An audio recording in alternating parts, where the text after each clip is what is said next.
Are you one of the people lucky enough to have grown up when this was making these? When Star Wars games were at their peak, making movies that contained scenes like this seem like the coolest pieces of media that your young eyes and ears have ever consumed? Eagerly booting up the family PC in the morning to join a server running Death Star Conquest and Mos Eisley Assault back-to-back, just so that you could pop off one time and then have a stranger on the internet tell you and your 10-year-old brain to format your gamertag in a very specific way to join their clan? If you, like me, played all of the old LucasArts games and allowed them to become a massive part of your childhood, then you, like me, probably lost your mind just like I did when Jedi Fallen Order came out, and it was actually pretty great. The first time I played it, I was head over heels in love with it. They got me good over there at Respawn. I mean, with that opening scene when Cal's jamming out to Mongolian throat singing and acclimators are being disassembled in the distance, oh my god, talk about sick. And when I found out that the entire game played like Dark Souls, oh my god, it was nothing but happiness and fanboying, soy face and all, from start to finish. But what if I told you that Dark Souls is not the best template for a Star Wars game? What if I told you that as it stands, Jedi Fallen Order has next to no replayability for one main reason? Choices. Let's take a trip back to KOTOR for a minute. I've played this game from start to finish maybe 5 times, and even though it's the exact same story every time, the game still manages to feel very, very different because you're constantly making choices to determine where you align yourself with the light or the dark side. But in the two most modern single-player Star Wars games, you've got none of that. You either kill everybody as a Sith, cool, or kill everybody as a Jedi. Why? Some might say that you can't offer players that same level of autonomy or impact on the story if your game is just made up of fairly linear levels with a clear beginning and end, but yes, you can. This is the hit 2012 game from Arcane Studios, Dishonored. If you haven't played all of the Dishonored games, A, you really should, and 2, let me break down the most important mechanic of this franchise for you. As you play through these games, you have a multitude of options available to you for how you approach each problem. The options that you choose have a drastic impact on the world around you and will massively change how the story plays out. In the first game, the city that you play in, Dunwall, is beset by an apocalyptic rat-borne plague.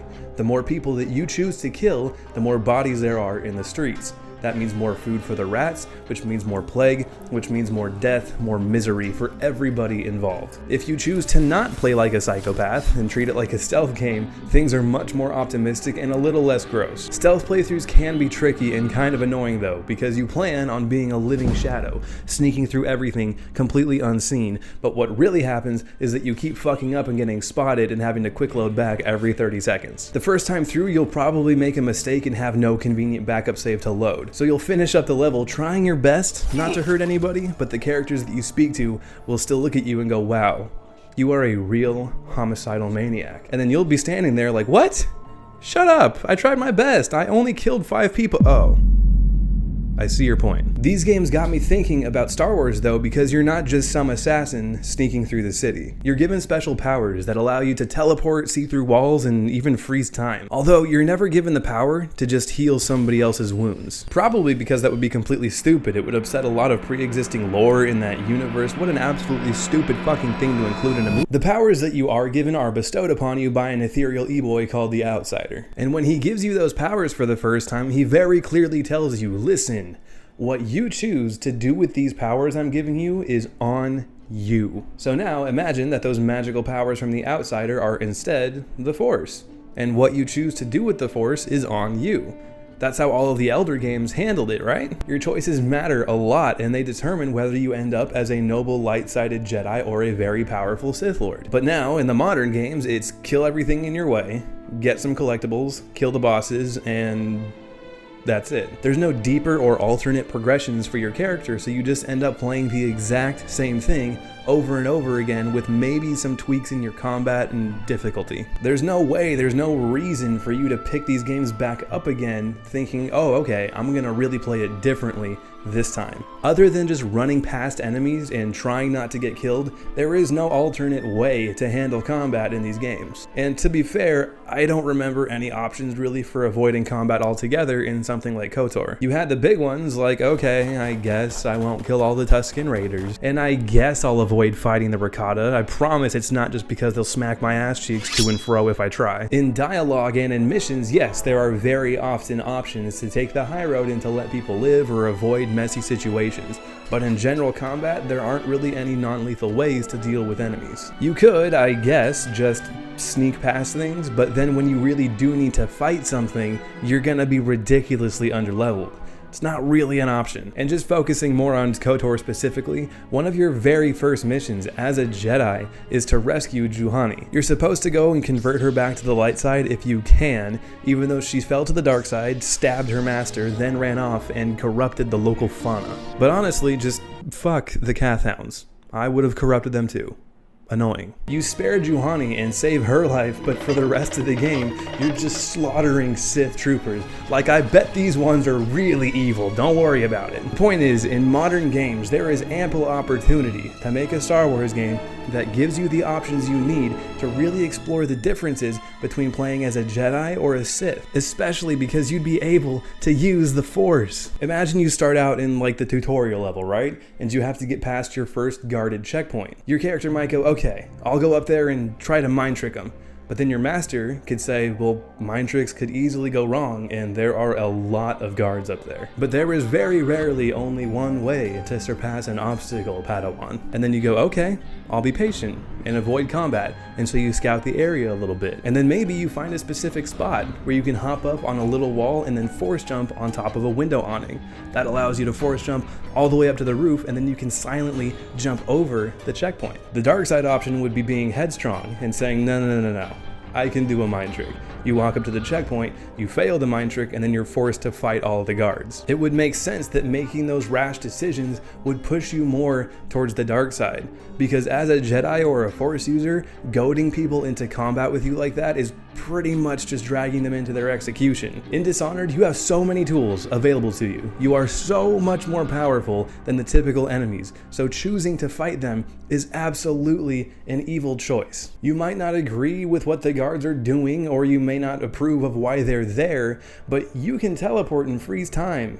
Nobody stands a chance against you. It's up to the player to make the call to slip past all of the henchmen and just target the figureheads to spare as many lives as possible. And as Uncle Ben said, with great power comes great responsibility. So imagine in a hypothetical Star Wars game, you're as strong as Starkiller in the Force. You could just hit a strike on a squadron of stormtroopers and send them flying. But making the decision to not do that, to rein it in and have self-control, would let you actually play as a Jedi. Having all of that power, but knowing that you should restrain yourself because it's wrong to slaughter people, would let you play as a real light-sided hero. To do that though, you need level design like Dishonored. Anytime that you're sitting there thinking, shit, I don't think I can get through this room without being spotted. There's no way that I can get to the other side without hurting anybody. There has to be another way. There is. For example, in Dishonored 2, there's a spot where you need to get past this insanely high security checkpoint. You can try to just sneak through the main door, but me, being the nosy slut that I am, I snuck through here first. Inside, you find a letter from the city guard taped to a guy's door. The letter says that his apartment is a security risk because it bypasses the security checkpoint outside. That's why I'm here. The guards in the letter asked this guy to keep a spare key in his shop so that they could get into his apartment if they needed to. So then you have the option to exit the building, sneak across the city and get to his shop and get the key. Way easier said than done, but after getting the key and going back to the apartment and technically doing things the hard way to keep everybody safe, you not only get to bypass this security checkpoint, but you get to rob the guy's safe and any other valuables in his home. You may think of it as also an evil choice to steal this guy's key and then break into his home and take everything of value, but just tell yourself what I tell myself every time that I enter a target. Thievery is a morally gray area. How freaking cool would something like that be in Star Wars though? Maybe you need to get into a hangar bay to hide on or hijack a shuttle, but you can't get into that hangar bay without a passcode. You could just corner a squadron of stormtroopers, murder the officer, and get the passcode that way, or imagine you get to step back in this Imperial facility and see that they're training ATST pilots today. And upon further observation, you look up and see that there's an open window on the 5th floor, say, of this Imperial Academy. So you take another minute or so to really case the joint. and you realize that about every 60 seconds, a new ATST is coming out of the lot, going out to take a training lab. So then you get to find a route where you can wait on maybe a rooftop or in a tree, and then jump to the roof of the ATST. You land silently, of course, because you're a Jedi, and you wait for a little bit, and jumping off of that ATST allows you to reach the 5th story window. Once you're inside, you get to find the passcode in an office, of course, and then probably get some other cool loot for your troubles. Now you can infiltrate the base and get into the hangar without raising the alarm, without making any noise, and while killing no one. It's not the easy way, but it's definitely the way that a Jedi would choose to do it. And if you're playing on the dark side, it could open up even more choices for you. Say that you just pause on the roof of the ATST, say fuck it, take it over, and blow the entire base apart. Options, people. Options. Jedi Fallen Order brought us Star Wars meets Dark Souls. It was great, but I don't think that Dark Souls is the best fit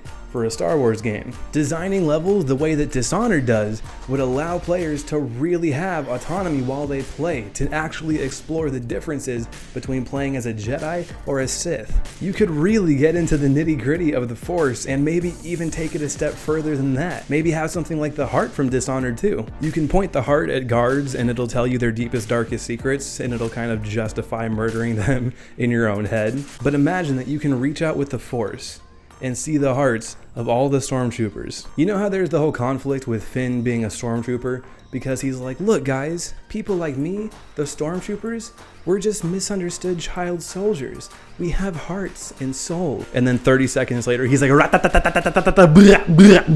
it makes no sense. To better visualize that internal conflict in stormtroopers in game, you could reach out with the Force and sense which one of them was struggling with what the Empire was doing. So you can reach out and see that there's an officer who's fully devoted, fully loyal to the Empire, atrocities and all, but some of the stormtroopers in their regiment are conflicted. Then all you need to do is incapacitate the officer and give the stormtroopers a way to escape. Then they could thank you and give you something for the trouble. Or you could even run into them in a later mission where they could then offer you a new, unique solution to getting through that level. You see how much more fun that would be? You'd have a reason to play it over and over, trying new things, new mixes of light and dark to see what happened. And it wouldn't just boil down to picking specific dialogue options and leveling Persuade. Doing it like this, you're constantly making decisions with every second, every action that you take to determine how your character takes shape. That's what's really missing from the modern Star Wars games. You're playing a pre-written, predetermined character, and there's no room for you, the player, to really play as you'd like to. No room for a good or bad playthrough. And that really sucks, especially when that good playthrough involves you killing so many people. Whew, Jesus Christ, that was a bitch and a half to edit, but I think it worked. Hopefully you now see the issues that I have with modern Star Wars games and how those issues could be fixed with more intricate level design that could offer you a stealth/pacifist approach. If you stuck around all the way to the end, thank you very, very much for watching, and if you made it all the way here and you haven't subscribed, it would be really great if you could. For my returning subscribers, thank you very much for watching as well. I know a lot of you are here for Spore content, and I will make more Spore videos, but I really hope that you can understand me not wanting to devote my entire channel to it. In any case, thank you all again for watching, and I'll see you in the next one. Bye.